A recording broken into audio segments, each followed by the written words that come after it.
Kung isa kang tibuli, panigurado sasama ang loob mo at hindi maganda ang pakiramdam mo kapag nakakabasa ka ng mga ganitong klaseng post.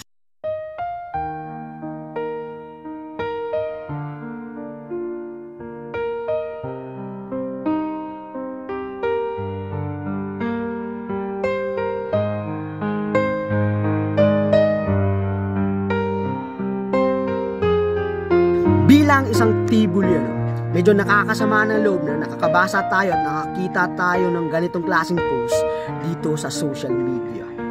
Kasi wala naman tayong ginagawang masama sa kanila. Dahil tayo mga tibuli, we are peace-loving people. We are also known for our hospitality. We are rich in cultures and tradition. We don't deserve yung mga ganitong klaseng mga pang-insulto, pang-babastos, pag-discriminate, yung pang-aapak sa aming mga tribo. We don't really deserve that.